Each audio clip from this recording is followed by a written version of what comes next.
salah satu puskesmas di DKI Jakarta tidak muncul gitu ya. Terus kami coba melakukan detail, kita coba analisis apa sih yang dibuat dibilang tidak muncul Pak gitu ya. Jadi seringkali sebenarnya ada, tadi mungkin kayak Ibu dari Banten ya Bu, banyak puskesmas yang belum memahami analisis ya Bu ya.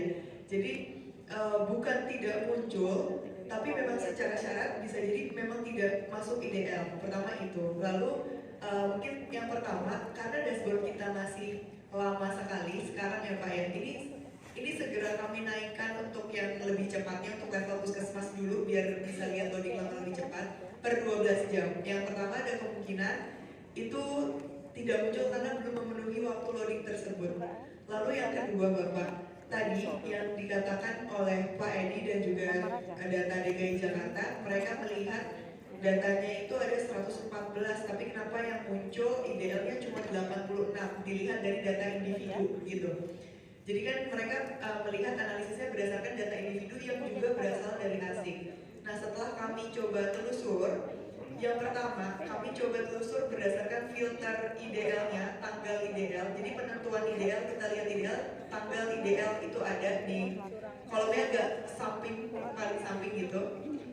Yang muncul adalah seluruh IDL yang bukan hanya tahun 2023, tapi 2022, 2021 juga. Jadi IDL-nya memang ada 196, tapi komposisinya adalah 2021, 22, dan 2023. Jadi make sense itu banyak, sedangkan filter di kita per tahun. Jadi kalau mau lihat tahun yang sekarang masih 2023, tapi bisa dipilih 2022 maupun 2021 sesuai data yang sudah ada.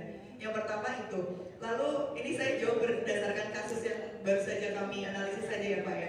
Lalu setelah kami lihat lagi, dari 196 itu yang masuk IDL tahun 2023 adalah 97 orang Pak. Jadi 97. Tapi yang masuk tadi di tulisan IDL-nya cuma 86. Kenapa gitu ya? Karena sebenarnya data yang kami sajikan di puskesmas adalah data individu. Jadi seluruh individu yang pernah diimunisasi di puskesmas itu akan dikeluarkan data individunya. Karena kan memang kita butuh tahu ya, jadi ibaratnya dia dikasih polio satunya di situ, maka dia akan muncul di situ juga, walaupun cuma sekali dua kali gitu ya suntik di situ. Sedangkan IDL itu kan panjang ya, dari HB sampai dengan MR. Nah, penentuan IDL itu adalah IDL-nya dia di mana? Itu adalah yang tanggal terakhir imunisasinya. Jadi dari 97 tadi, 11 orang diantaranya cuma suntik 1-2 kali di puskesmas tersebut. Jadi 97 dikurang 11, itu benar exact 86. Jadi gitu Pak. Mungkin tambahan juga tentang yang IDL, non IDL itu apa gitu ya Pak ya. Jadi karena kita baru pertama kali menggunakan sistem individu, kita juga baru tahu nih Pak, waktu itu kan kami membuat settingnya strict banget, bahwa polio harus 1 bulan, interval harus 28 hari, harus 28 hari. Ternyata di lapangan, posyandu jadwalnya nggak benar-benar sebulan pas. Terus atau ya sejenis itu, paling sering seperti itu. Jadi ada kurang 1, 2, 3 hari sebelum bulannya.